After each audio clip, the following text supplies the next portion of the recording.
guys, how's it going?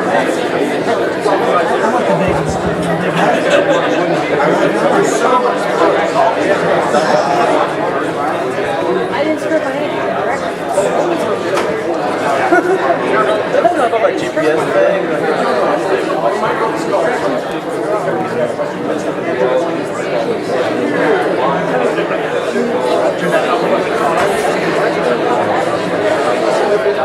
As long as you're on the stage, you're still on my thumb. Thanks. How you doing, Jerry? All right, ladies and gentlemen, the moment you've been waiting for, along with all the other speakers, of course.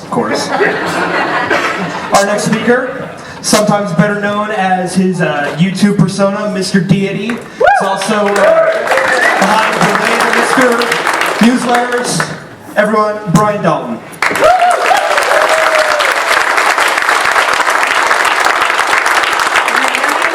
Can you hear me? Is this on? Yeah. Check 1 2. Check 1 2. No. Little louder. Anyone? Is there a sound person here? Check 1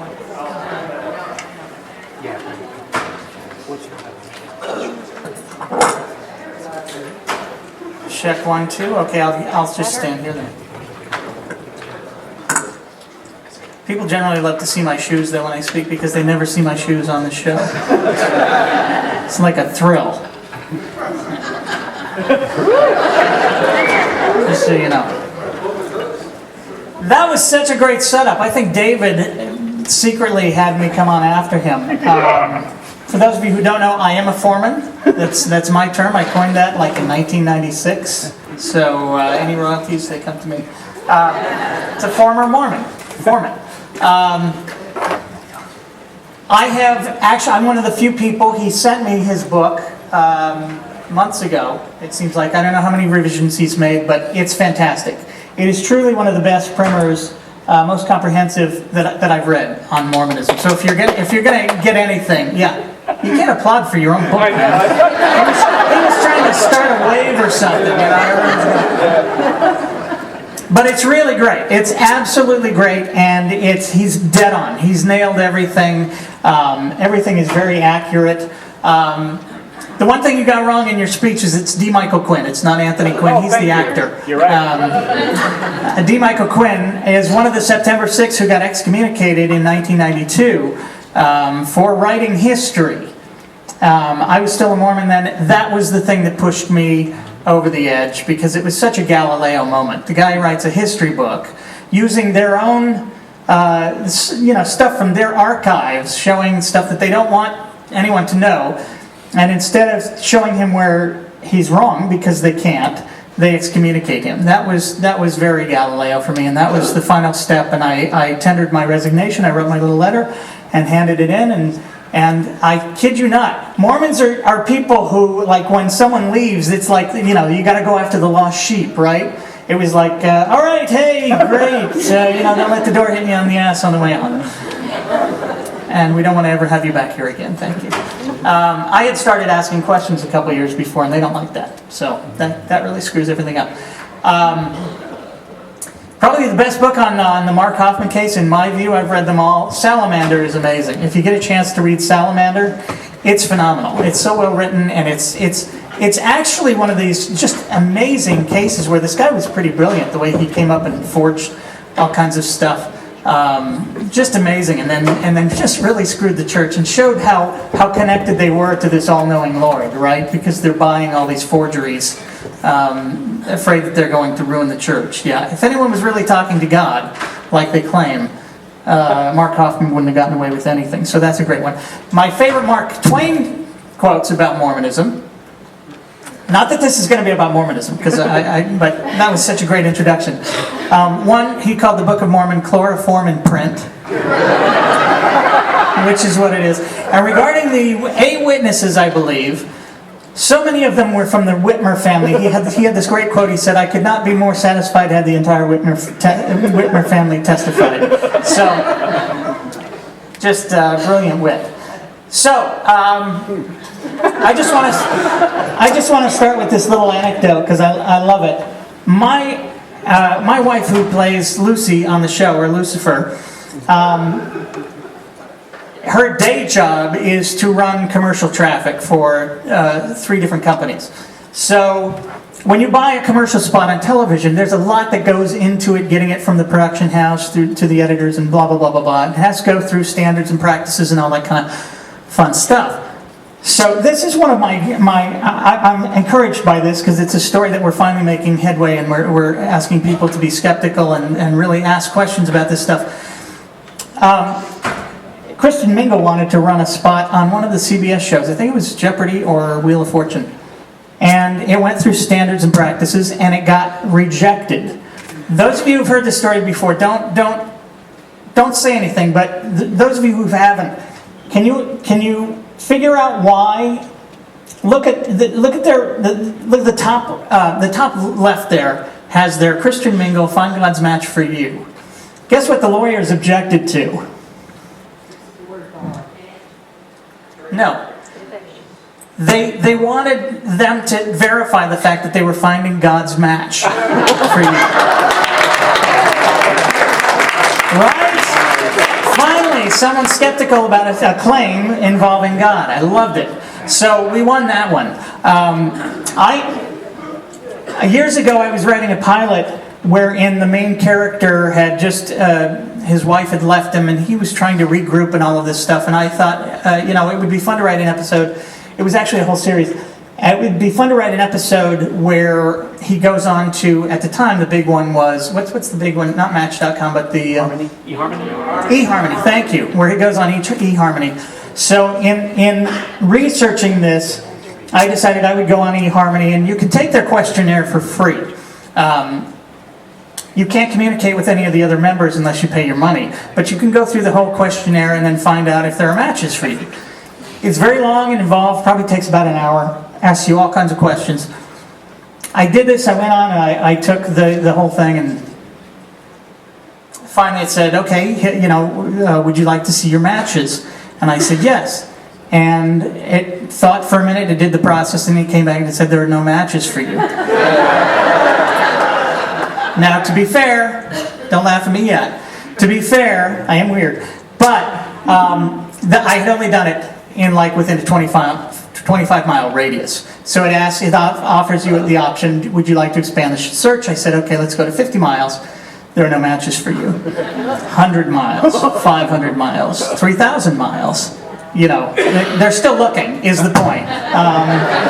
Not in this galaxy anymore. That's a true story. They really did come out. I kept expanding the search, and nothing ever came back. Years later, I'm talking to a friend, and she tells me, you can't, the matches don't come that quick. You gotta, just wait a couple days, and then there will be all kinds of matches.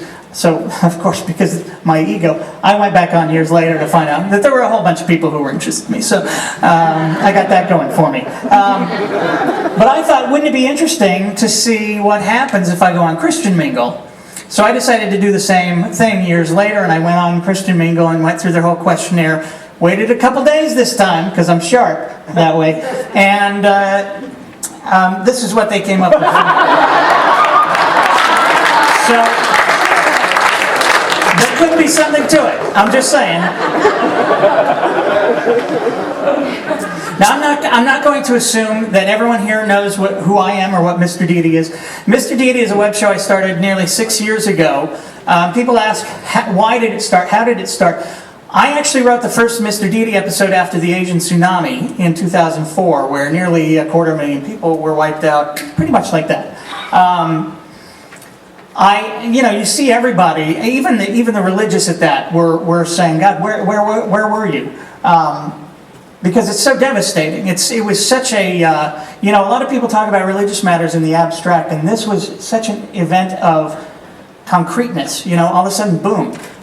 Something happens and 250,000 people nearly are dead. And there was a lot of thought about it, and my brother-in-law at the time, he was Sri Lankan and lost a lot of people that he knew. And it was a very personal event for me because I knew people who knew people. And it was very concretized for me. And the question I asked was not where was God, but why does an all-powerful God who knows what's going on. Why do we have natural disasters? You certainly don't need natural disasters in any way. It doesn't do anything for us. It doesn't make God less improbable if he wants people to have faith. There's still so much gratuitous suffering going on elsewhere that you don't need to, let's pile on with natural disasters. So I wrote the episode, which has since come to be known as Mr. Deity and the Evil, where God is talking to his long-suffering assistant Larry about which evils are going to be allowed in his new creation. So I wrote that episode, and I had no intention of ever being in it. I had two actors who I'd made a movie with who were absolute magic together. Their chemistry was amazing. I thought they would do it, and they weren't interested. And then I spent about 2 years trying to find other actors. Nobody wanted to do it. Finally, Jimbo and I, who used to shoot a lot of video together, are driving home from an 18-hour shoot, and he's saying, we got to do something else to get out of this mess, because I'm sick of doing this and we're getting too old. And so he said, why don't we shoot this Mr. Deity thing and see how it goes? Well, we had to shoot the first episode 3 times because I was so bad. I was just awful. I had been behind the camera a lot, never been in front, and I sucked. But I turned out to be slightly okay. You cannot believe how in the first season when we were shooting this, every episode, at the end of it, I would finish editing and I would send it over to these guys and I would say, this is unbelievable. This is terrible. We can't put this up. It's just absolutely awful. I was so sick of seeing myself. The show gets about 400 to 6,000 downloads. Most of the people see the show via iTunes because during the second season we went with Crackle, which was Sony's new big thing, and Sony wouldn't let us be on YouTube because it was competing directly with them. So we were still able to put it up on iTunes. Most of our audience went there. So actually very few people see the show through YouTube anymore, but that's my favorite place to show it and to see it because then you get these great comment threads. If you haven't really looked at the comments, there's just some great stuff going on there. And by the way, just so you know, we did 2 Mormon episodes, or 2 big Mormon things last year, Mr. Deity and the New Kid, where Mr. Deity's showing off Joseph Smith because Joseph Smith's got all these great ideas for the latter days. Not the least of which is getting young kids to pay for their own, going out and telling everybody about that. It's genius. It's brilliant.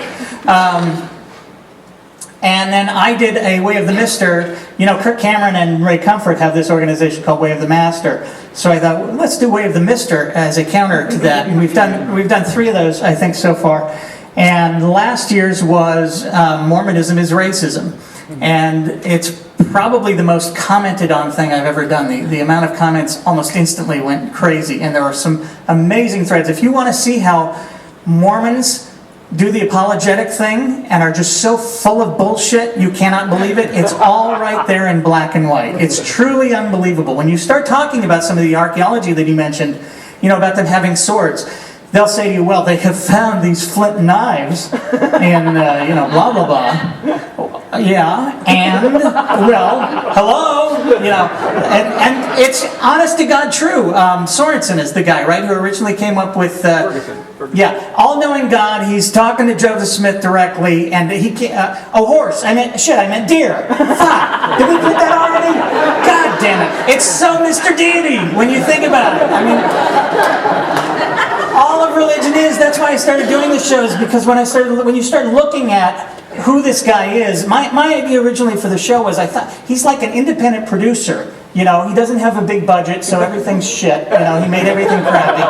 And nothing can be very good, and they're always worrying about money, and which is why he's always begging for it, right? Both me and the character. And he's just stupid as shit. I mean, that's basically, and that's not me being mean, that's me reading my Bible, okay? If you look at the Bible, God is just the biggest, first of all, he can't communicate worth crap, right? He never gets anything right, but then he's just a prick, and he's stupid as can be. He doesn't know that the sun, or that the moon is not another source of light. He doesn't know it's just a bounce card, basically, as we would say in cinematography. Anyway, I'm getting off the course. We have a lot of big fans. Richard Dawkins, who is, I am going to do it this year. We are going to get together. I have a great episode written for him, probably one of my favorite things I have ever written, where he and Mr. Deity meet. It's going to be fantastic. We're still trying to raise funds for that, because I got to go to him, because he's so freaking busy. There we are together. He allows me to call him Shard But Sam Harris is a big fan of the show. I can't get him on because he's too serious. Michael Shermer's been on the show a couple times, a good friend of mine. When I left Mormonism, I didn't know what to do with myself.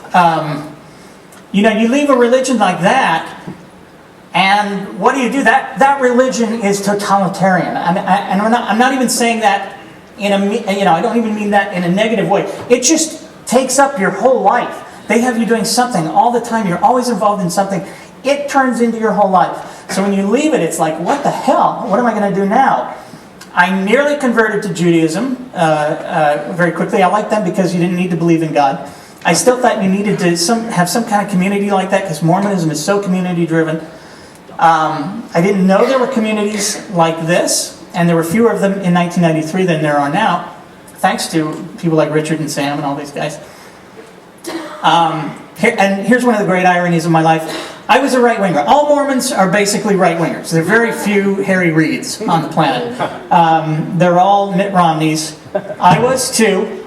Very conservative. I was a big fan of people like Dr. Laura. This was before she got religion with a vengeance. And I was listening to Dr. Laura back in 1993 or 94, and she talked about an article that she had written on false memory syndrome that was published in a magazine called Skeptic Magazine. A lot of people don't know this, but she was on the board of Skeptic Magazine before she got religion. So I'm listening to her, and I think, okay, I'm going to go buy this magazine. I'm going to read the article. I get the magazine. I read the article. I start reading through the rest of it, and I go, these are my people.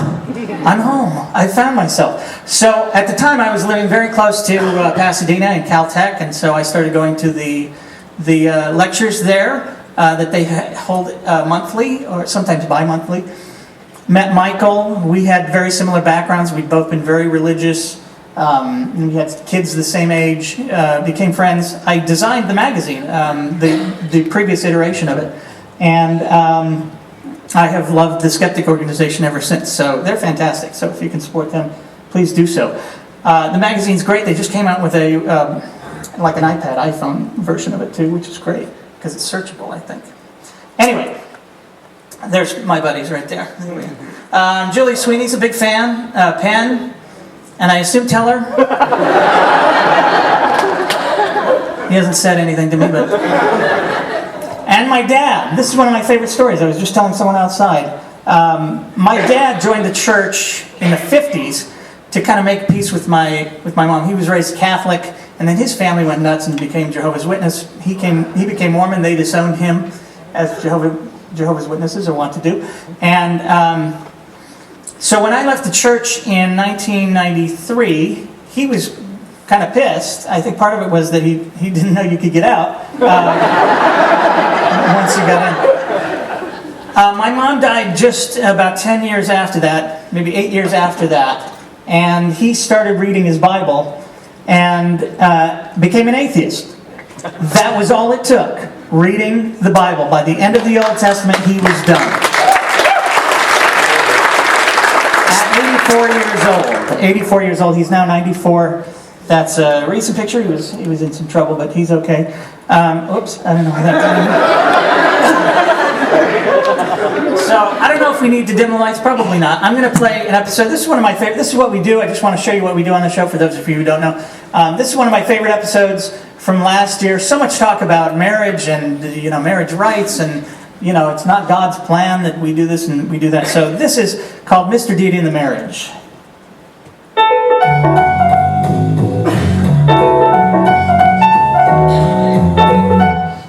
Hey, what are you working on? Hey, hold on. I got to give you one thing here. To understand this first joke, Lucy hates Mary. Just so you know that, because they're kind of on again, off again, boyfriend girlfriend kind of situation, and she doesn't like this whole virgin thing. So we're gonna have to see that.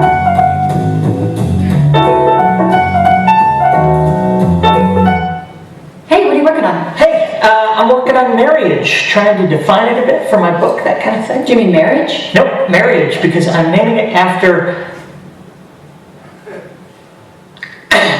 how did you say it? What? Marriage. Marriage, right. That's how it's pronounced. I don't Please tell me you're not doing the whole one man, one woman thing. Please, do I look like someone who's completely out of touch? I'm hip, I'm happening, I know who let the dogs out, right? I mean, it's the roaring 20s? I mean, I can roll with the times they are a-changing thing. It's the 70s. Right, I've got electric boots, a mohair suit, you've seen my disco balls, my bell bottom. It's the 1270s BCE.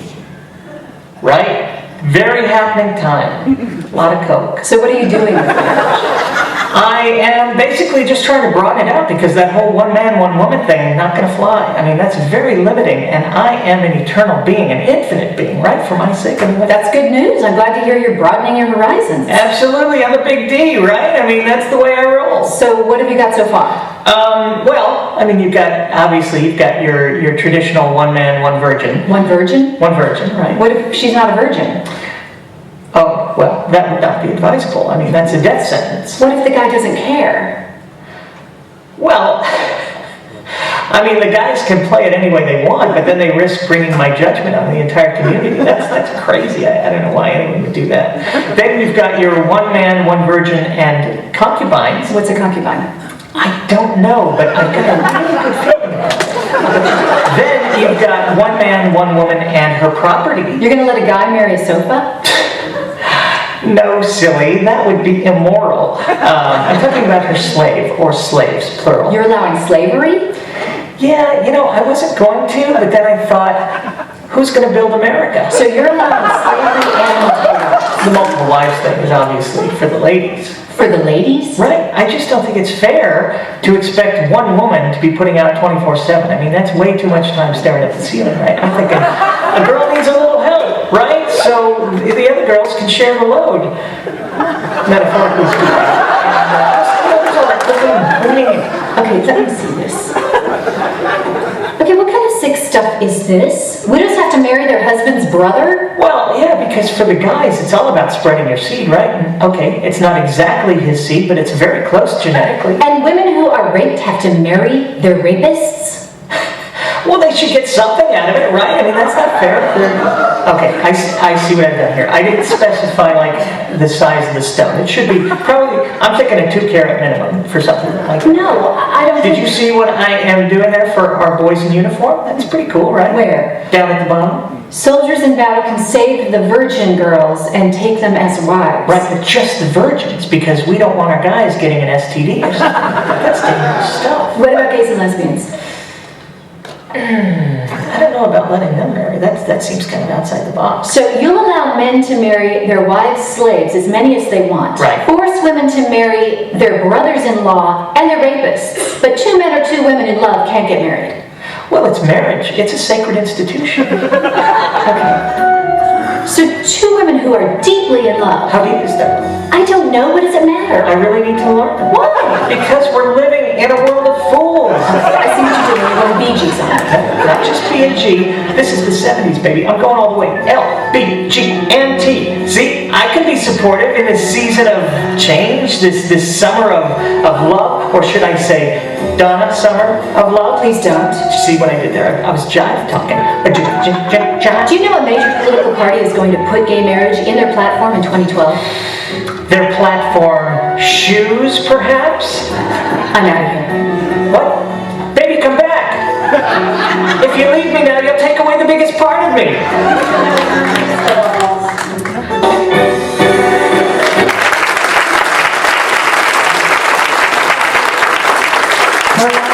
Her line there to the you're going to take away the biggest part of me. At least she says you couldn't hear it there, but it's at least we know it's not your disco balls. Now I didn't come here to talk to you about my show. But I did want to show you one other thing that we're doing. We're branching out a little bit more. I'm going to do a new series on atheism that has nothing to do with deity this year, and I'm here to talk about that just a little bit. But this is some of the things that we do.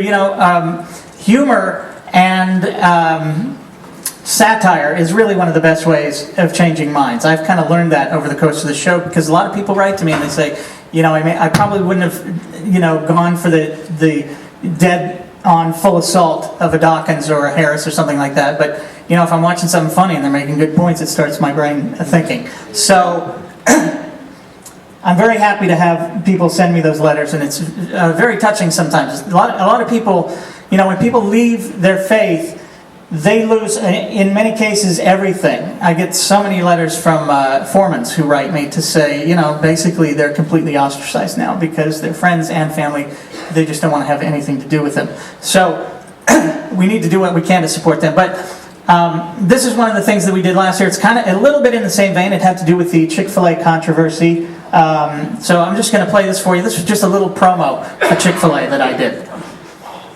To some, this is just a delicious chicken sandwich, but to me, it's so much more. Like me, many Americans recognize that this sandwich is a shield, protecting everyone in this country from the wrath and judgment of Almighty God. On the other side of this sandwich, the forces of darkness are hell-bent on destroying traditional marriage. Already, 8 states in this great union allow same-sex marriage, as does the District of Columbia. But we at Chick-fil-A say, enough is enough! Our prideful, arrogant attitude has already put us in great jeopardy. Where God allowed slavery, Americans have banned it. Where God required the virginity of all brides, we no longer even check. Where God demanded the death of adulterers, we allow them to preside over this great nation of ours. We cannot continue to shake our fists at God and say, we know better. We already allow homosexuals to live in complete defiance of God's law. Do we dare try His patience further? We at Chick-fil-A say no.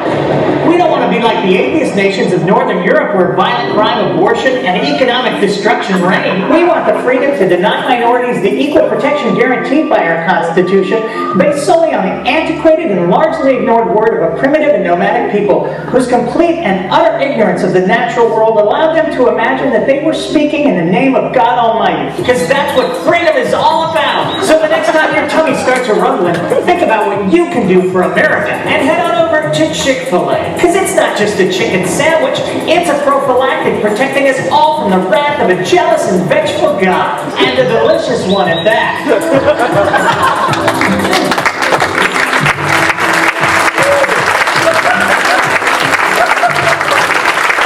I still feel guilty about buying that sandwich. Now, I came to talk about God. Oh, that's the wrong one, sir.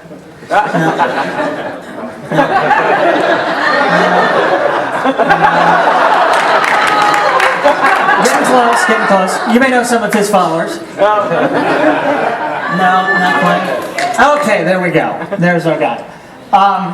Oops, I'm hooked in. Hold on. Okay. I left Mormonism in 1993 and I wandered about for a little bit, and then at a certain point I finally realized I'm a hardcore atheist. And it's kind of been nice, when I started the show, we shot the first shows in 2006 and then posted them in 2007, early in 2007. I had no idea that there was a whole revolution going on at the time. I was kind of out of the loop. I was very much in doing a lot of video production. I used to shoot for a health and wellness information show a lot, and we were always out shooting.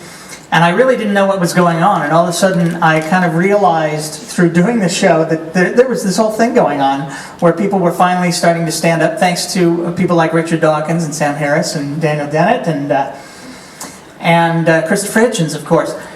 And it was amazing. It was kind of cool to realize here I am, and I'm all of a sudden becoming part of this. This is really cool.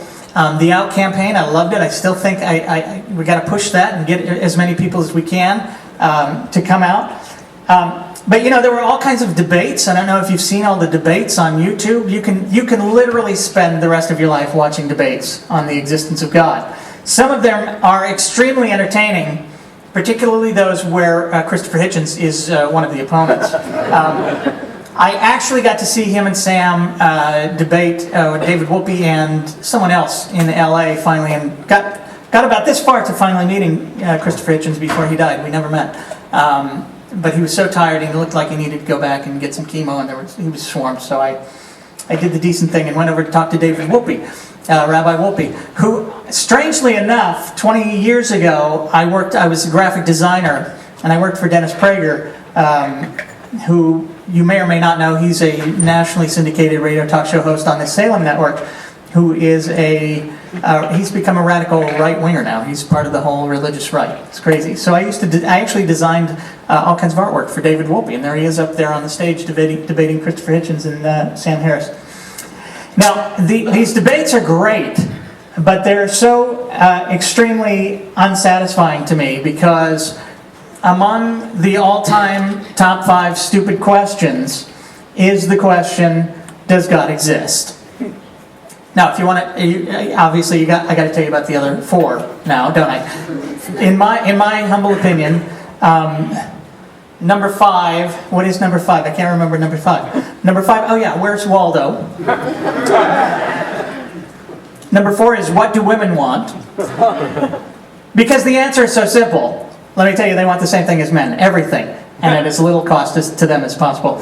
So we're very much alike in that regard. Number 3 is, should we let that big giant horse inside the city gates? And number 2 is, does my butt look big in these jeans? Does God exist is a stupid question to me because it's obviously insoluble. That's number 1. We've been thinking about this. Who knows how long it's been going on? 10, 25, 50,000 years? How long have people been looking for some kind of evidence for the existence of God? This is not something that's going to be solved. The greatest minds have thought about this. There is no evidence for a creator. Now, some will debate me on that with various arguments. I'm sure you've heard the Kalam cosmological argument. I'm going to talk about that in a minute. Which some, like William Lane Craig, think is, that's just the best thing ever. There's hardcore proof.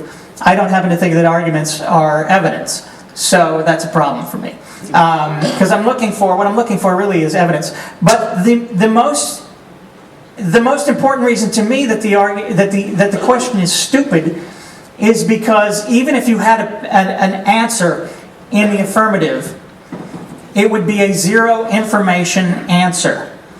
Let's look at Kalam. I don't know if I have it here. One second, let me just go through this because I'm going through a little different today. This is Kalam. This is the Kalam cosmological argument. Whatever begins to exist has a cause.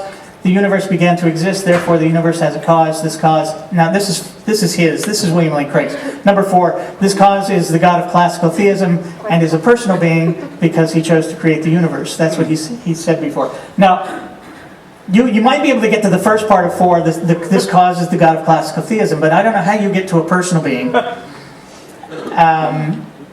At all. I just don't. I mean, it certainly could be a force. There are people theorizing now, and they have so-called evidence. I just read an article on it last week, and it's not evidence, but it's certainly, there's nothing in there that would preclude this, that we are just a huge computer simulation. So our God could be some very hairy, sweaty programmer somewhere. Sorry, programmers. Now, to me, the biggest problem with this is that the first premise presumes the end of it, because you're assuming that whatever begins to exist has a cause, and that cause is God. If you're going to assume that whatever begins to exist has a cause, the argument's over. We don't know that. We simply don't know that whatever begins to exist has a cause. We just don't. And I want to recommend something to everyone here. There's a great video on YouTube by Sisyphus Redeemed called The Kalam Cosmological Fallacy, where he goes through and shows. And to me, this is one of the core ideas that separates theists and atheists, is that we understand how completely strange and often true the improbable or seemingly improbable is. That we get that our intuition about how the world works and our brains in terms of being able to assess the information that we take in is just shit. We're just awful at it. Neil deGrasse Tyson has had a great comment on one of these things about how if you've seen a book of optical illusions, you know how bad our brain is. It just sucks. My favorite story that he tells is the tale of the officer who drove all around following the UFO. Somebody already knows this story. He drove all around. This is an officer. He should know how to deal with evidence and all that kind of stuff. Drove all around following this UFO. Finally realizes that it wasn't moving around in the sky, but that it was a fixed star and he was following it around. Our brains suck at assessing this kind of information and being able to figure this stuff out. And I can't remember who said it. Some quantum physicist. The universe is not only stranger than we imagine, it's stranger than we can imagine. To me, that separates us from the theists, because we're prepared to stand back and say, any argument you make, it might sound good, but people have made all kinds of great arguments before that sound good that turn out to be complete crap. In the evolution debate, just 10 years ago, they were debating an idea which, when you hear it, that sounds like it makes sense. That's irreducible complexity. The idea that evolution, you can't get through evolution to something like the human eye, because the steps that lead up to it it's so irreducibly complex that nothing before it could actually function. Well, that's just been demonstrated time after time to be untrue. And in the case of Dover, Kitzmiller versus Dover, they looked at the bacterial flagellum, which came up over and over and over again, and showing how, yeah, there are simpler versions of that structure. It's basically a little motor that propels the flagellum. So this is one of the things that we understand, that no matter how much we intuit something that sounds good, it sounds to be true. That sounds very true. Whatever begins to exist has a cause. I can't think of anything that begins to exist that doesn't have a cause. But we don't know what the universe was like in the early universe. We don't know the way the laws of physics worked. We don't know anything about it. So to presume that statement number one is true is just, it runs the course, right off the road anyway. But here's what I want to say.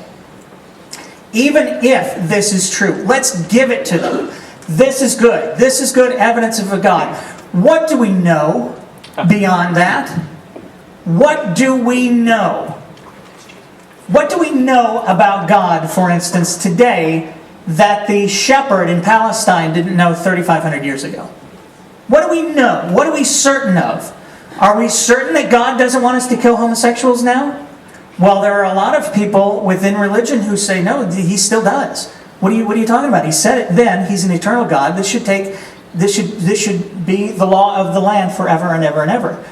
What do we know? How can we know anything about this supposed being that we don't even know exists in the first place? So even if God exists, I don't care. I simply don't care, and neither should you, because no one knows anything about him. But it gets even worse. Hold on, let me go through these real quick. Let me show these real quick. This is one of my favorite. I don't know if you've seen this one. I think you should be more explicit here. I, by the way, came up with my own argument to refute the Kalam. I got to give you that one. All things that exist have a cause. The God of Abraham does not have a cause. Therefore, the God of Abraham does not exist. Here's Mr. Deity's equation. And that works for basically everything. You put an F in front of it and it works for gravity. It's awesome. There's the flagellum really quick. These are some of the things that we just thought were, that are just crazy. Euclidean geometry, the sun going around the earth, I'm sorry, whoops. The earth going around the sun. I'm still back in the medieval times. That was a crazy idea. I mean, you look at it, it doesn't look that way. It's another example of our brains just being screwed up. We're prepared to wait for the evidence. We're prepared to just say, okay, it's plausible. There could be a God. I believe there could be a God. That, absolutely, we can't write him off. But show me some evidence. Now, the other problem for me... Hold on. Okay. All right. The other problem for me... Okay. The other problem for me is that the quality of the evidence should match the claim. Obviously, we know the great dictum, extraordinary claims demand extraordinary proof. Well, what you need is, for a supernatural claim, you need supernatural evidence. It's not enough to point, as many theists do, to nature and natural things and say, this is proof of God. Because that's the whole question, isn't it? That begs the question, is it proof of God? Well, And then they'll say to you, well, you can't explain it. Bill O'Reilly, on with David Silverman. Tides go in, tides go out. Sun comes up, sun goes down. You can't explain that. That must be God. Well, I'm sorry, that's not very supernatural. You're talking about something natural and claiming it's the result of a supernatural being. Show us how. Show us how. Well, you can't explain it. So therefore, what? Okay. I missed that in basic logic. But, okay, here to me, this is the most interesting thing. Whoops, sorry. I gotta go back. This is one of the most interesting things to me. When I asked you, what do we know today about God that the shepherd in Palestine didn't know 3,500 years ago? We have a greater problem in all of this. The other reason why the God question is irrelevant is because it simply doesn't work. It doesn't answer anything in any definitive way, okay? You still have to ask after that, okay, we're going to believe in God. Which God? Okay? How are you going to decide which God to believe in? Are you going to believe in the God that your parents believed in? Why? Why is that a good reason? Are you going to believe in the God that's the majority of your country? Why is that a good reason? That's not a good reason. How do you figure out which God to believe in? Because there are, I'm going to play this. This is 1 minute. This is the world religions. These are the more bigger ones. I mean, there's all little kind of folk religions too, but these are basically the big ones. You can feel free to kind of, do this.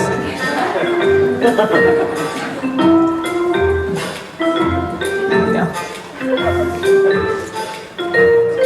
They all have ideas about who God is, and what He wants from us.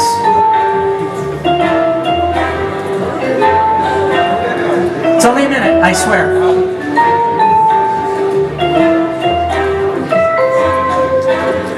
And one of them is more batshit crazy than the next.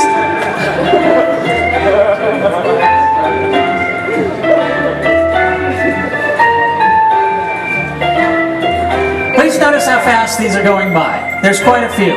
I think according to Wikipedia it was like 911. Or no, 500 and something. Okay. Now, once you have a book that contains the Word of God, and He's telling us exactly what He wants, this should all be very clear, right?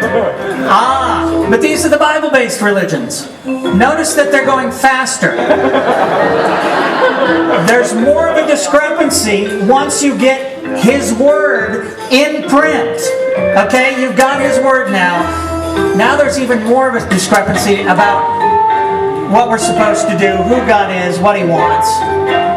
These are just the Judeo-Christian oriented religions. Okay, I could keep going on that, but we'll just cut that off. There are 900 and something. Okay, to the 500 and whatever it's called. And again, those are just the big Christian religions. They don't count on the little folk religions. But there's one other thing that's even beyond that to me that creates a problem for us knowing anything about God, and that is the concept of the supernatural just in general. I gotta make sure I'm not going over. In general, the supernatural, if you read your Bible, you learn two things about the supernatural and about God. Number one is, with God, all things are possible. Think about that for a minute. This is who God is. With God, all things are possible. And as He says in the Bible Himself, my ways are not your ways. In other words, you can't understand me and my ways and how I do things. Now, I'm not a probability expert here, but it seems to me that if all things are possible, no one thing is any less probable than any other thing. Is that true? Does anyone know probability theory? If everything is possible, how is anything less probable than any other thing? Right? So, even if you think you've got information about God, William Lane Craig has these 5 points about Jesus and why he resurrected and the proof that He resurrected. I say again, fine, okay, let's go with that. You're right. Jesus was resurrected from the dead. How do you know who resurrected Him? There are demons in this world who will try to confound us. Are there not? Are there not? I'm not trying to be funny.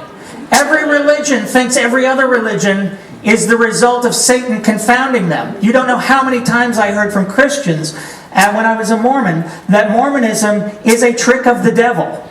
Okay, remember God, the devil made me do it back with Flip Wilson years and years ago? I'm dating myself, oh shit.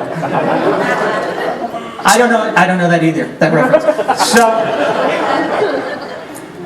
every religion thinks that there's a possibility that the devil is at work in some other religion deceiving you. So think about that for a minute.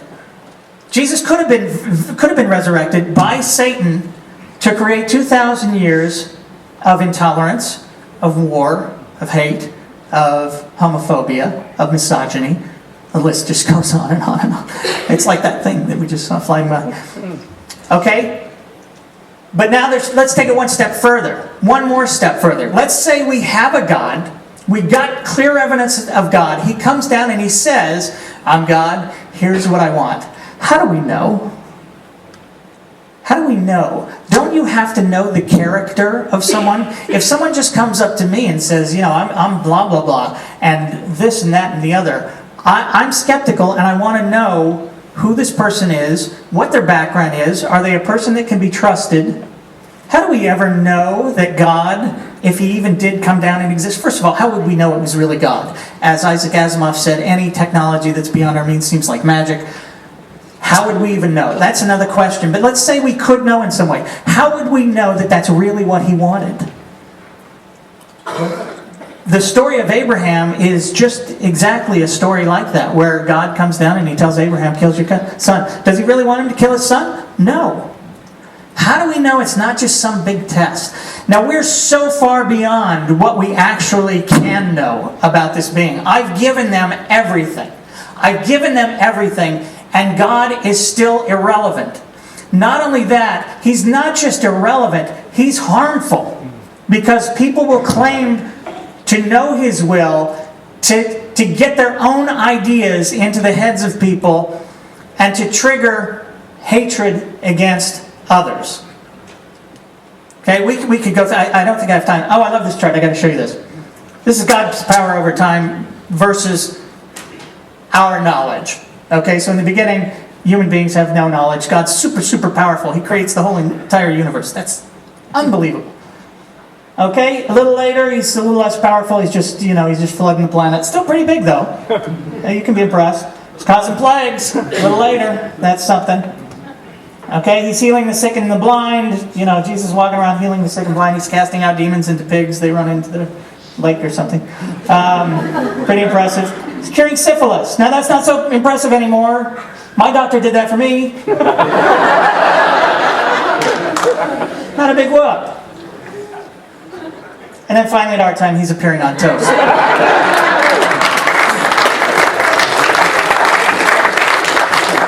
I gotta go through this because I'm running late.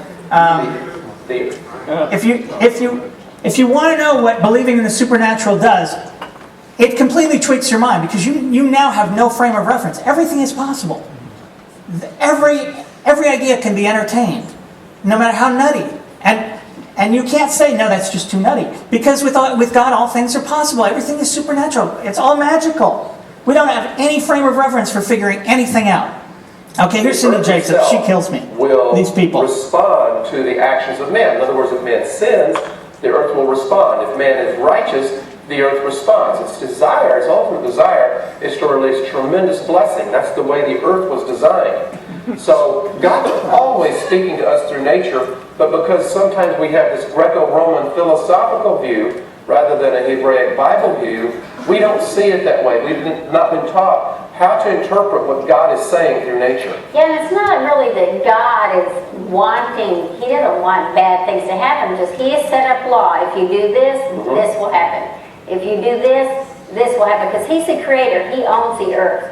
He owns everything in the world. He created you. He created me. He created us. He set up laws and the way things have to function. When we break these laws, whether we think we have a right to do whatever we want, we don't have a right. And so what happens is that, that biblically the earth literally some translations say gets frustrated.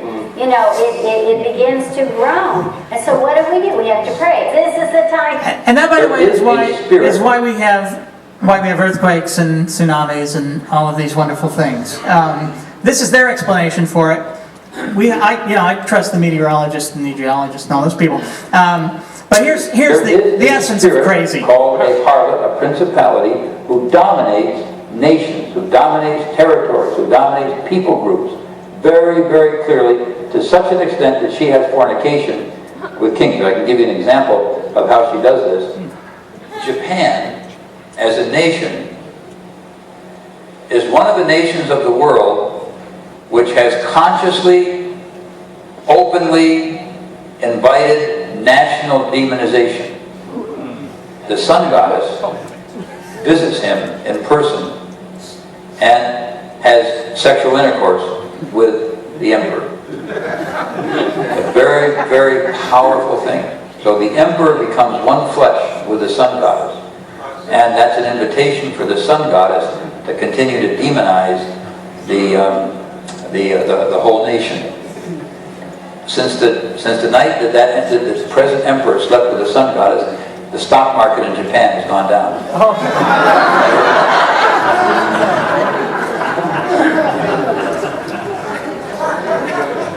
And why not, right? All things are possible with God. These things, and one of the things we want to do, and one of the things that I want to get into is showing in this series how, on every level, it's just a bad idea. God and the supernatural is a bad idea. One of my favorite examples is the questions of morality. There's a great debate with Sam Harris and William Lane Craig, wherein William Lane Craig says at the end, if there is no God, there's no objective morality. We don't know how to choose right and wrong. And, anyone thinks is right or wrong, the schoolyard bully can just say, says who? Says who? And he walks away and he thinks he's made the greatest argument ever. Well, I saw that and I thought, this guy is the most morally blind person I have ever seen, because says who is one of the great moral ideas of all human history. Says who is Martin Luther King. Says who is Nelson Mandela. Says who is Mahatma Gandhi. Okay?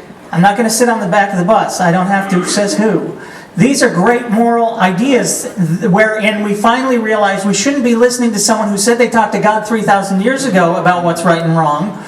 We got to justify our actions morally here and now with the knowledge that we have.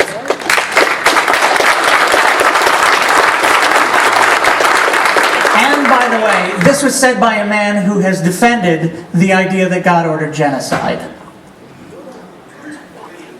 Okay, that's morality. A couple weeks ago, Susan got in trouble, I can't think of her last name, for writing a thing about the grief and atheists and in the New York Times. Help me. Susan Jacoby, thank you. I read so many pieces on her saying, she's foolish. I don't necessarily find atheism comforting. I got to tell you, I think it's empowering in this world. I don't find my annihilation ultimately comforting. I got to tell you, I'm just going to be honest about that. I think I should live forever. At least me. I'm pretty important. You've seen the show. But a lot of theists came out and talked about the afterlife and how comforting it is. Well, the afterlife is only comforting to people who don't think. And I'm sorry to put it so bluntly, but you cannot think and be a person who is comforted by the afterlife. There's a great scene in Rabbit Hole. Has anyone seen that movie, Rabbit Hole? It's amazing. You have to see this movie, Rabbit Hole, where they're in a therapy. They've lost their child. They're in therapy, and someone says, the other people have lost their kid too, and they say, God had to take our little girl because he needed another angel. And the Nicole Kidman character can't handle it anymore. Why didn't he just make another angel? He's God. Now, people who think they're going to see, what do they think they're going to get in heaven? Are they going to see their little child again? Are you going to get to raise your little child? All of your hopes and dreams have gone. Have they thought about what heaven is going to be like? We're here on this earth with all this evil so that we can use our free will to choose and make right choices. But in heaven, there's no more evil, which means there's no more free will. We are basically automatons in the next world. Is that a comforting thought to you? I don't want to lose my individuality, my right of choice.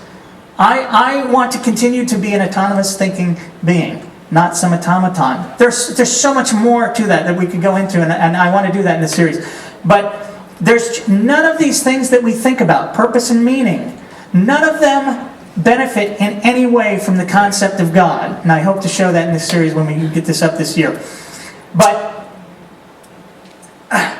more than that, it just causes so much strife because it puts something into us in terms of creating conflicts between one another that are there's no way to resolve them. In the science world, we have ways of resolving conflicts. You show me your evidence, I'll show you mine. We'll peer review. We'll have the best minds in the fields look at it, and then we'll come to some kind of consensus. You cannot form a consensus about a supernatural being, either their existence or what they want. It's just not possible, and it creates so much strife. Anyway, I want to leave you real quickly with, since I talked about David Silverman, this is the episode we did about not being able to explain things. It's a little bit of a setup. Sir, you have to start using the tablet. That's 3 bad orders. Because of my handwriting. Yes. So no one around here can read colonial-style writing? Colonial style? Sir, their S didn't look like ours. Yes, they did. No, their S's looked like F's. So what? All right, so big deal. What's the difference? 3 bad orders, that's the difference. Plus, it took me 30 minutes to calm down Mary after your lunch invitation to Hoff's Hut. What? What did she think? Oh. Yeah. Horse hut. Thank you, sir. This is going to be a big help. Oh, what's this? Oh, that's the model of the new system. And what are all these things here? Universes. Universes? How many? Well, we're predicting an infinite number of universes, but A373Z is the one you'll be dealing with the most. It's perfect for organic life. You can pull it up there on the site. Oh, no. I thought I was very clear about wanting there to be absolutely no sign of my hand in this. Yes, you did. These are all natural processes. 100% hocus pocus free. Larry, come on. I wasn't uncreated yesterday, okay? This whole thing looks rigged. Sir, I assure you, you won't have to lift a finger and it won't require a second of your time. The processes are purely natural and they can be explained as such. Really? Really, sir. Then how do you explain this, nature boy? Thunder and lightning? Yeah, thunder and lightning. How do you explain that without my involvement? Huh? Well, lightning is a simple electrical discharge. Thunder is a rapid expansion and contracting of air, which naturally causes sound waves. So nothing supernatural whatsoever? It's absolutely 100% supernatural free. Well, then how do you explain this? Sir, that's a tortilla. Yeah, a tortilla with Jesse's face on it. Huh? How do you explain that without me? Oh, sir, at their peak, the humanoids will consume 100 billion tortillas per year. That's a lot of tortillas. Well, that's just in the States alone. So every once in a while, we're going to get some patterns that resemble some public figures. We'll have a Lincoln tortilla, probably a Maryland tortilla. Oh, Monroe? Manson. Manson, everything Manson related. We are. I'm telling you, sir, we have nothing to do with the tortilla industry. So no signs of my involvement whatsoever? No, I promise. I think you're lying, Larry. Sir, lying? Yeah, I think you're lying because I think you're upset about the fact that I have required everyone to believe in either me or the boy or else. Am I right? I do believe it's a little mean-spirited. Aha! So what you've done is sprinkle all kinds of signs of my existence all throughout the universe to make it easier for people to believe. Have you not, Larry? No, we are not. You lying sack of Julia, Larry. I got you dead to rights. Here's the evidence. Check this out. How do you explain this? The tide? The tide. Don't play dumb with me, Larry. Tide goes in, tide goes out. Never miscommunication. Really, Larry? Like I'm just not supposed to notice that? What do you think of this, huh? Sir, sun goes up, sun goes down. Never a miscommunication. You can't explain that, can you, Larry? Not without me. Nor can I explain how the tide goes in and the stain comes out. It's just simple physics, sir. Oh, I see. It's just physics. All right, fine. You know what? If it's just physics and the sun and the tides have nothing to do with signs of my existence, then why don't we do this? Why don't we throw in a miscommunication every now and then, huh? What? I don't even know what you're talking A about. miscommunication, Larry. Some kind of thing like, I don't know, maybe the sun goes up one day and doesn't come down. Huh? That's a miscommunication. Why do we do that? Well, sir, that would actually require your involvement to suspend the laws of physics and tip your hand. That would be a sign of your existence. Oh. Sir, you gotta trust me. This whole thing is designed as if you had absolutely nothing to do with it. Nothing has been changed. So the evil? Got it. Suffering? Full of it. Overly long, poorly hosted awards shows? In droves. Sir, it's all there. One last thing. We have about 1 million boxes of your t-shirt. My t-shirts came in. Cool. Look at that. How does that look? Huh? Is that really what you meant for it to say? Yeah, religion of peace. Sir, that says religion or peace. What? Sir, did you by any chance handwrite that order colonial style? Maybe.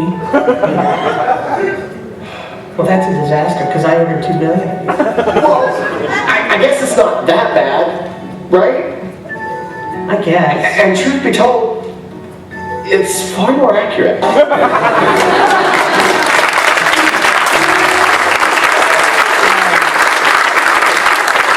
You can see almost all of the shows on YouTube and iTunes. You can't, for some reason still, we cannot get the second season up. We went with Sony for that second season, and they have killed every link to every episode of the second season. We're trying to get up on our site. We have I'm working with a new IT person, so hopefully that'll happen soon. We no longer, that's the site, you can click and donate and all kinds of stuff. We're no longer doing this Way of the Mister. We've decided to just do it as a video series instead of write these newsletters because people prefer that. We have DVDs for sale. I have some that I'll be selling outside, and you can always go to the website to subscribe financially and donate. And I think that's it. Thank you very much.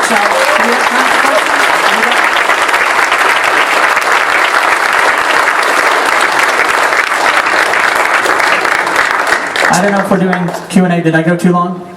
Yeah, we're almost on time. All right. Well, okay, maybe one question. It's got to be a really good question. The pressure's on.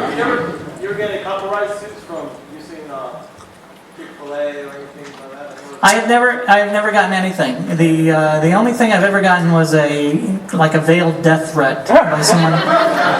It's the only one though, in all the time we've been doing the show. Of someone sent me a YouTube video of dead Taliban fighters and told me I was going to end up like that.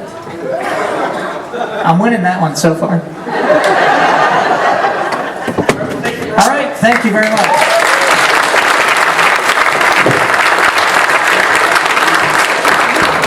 The convention starts at 9 o'clock tomorrow morning. Hope to see every single one of you there. Oh, yeah.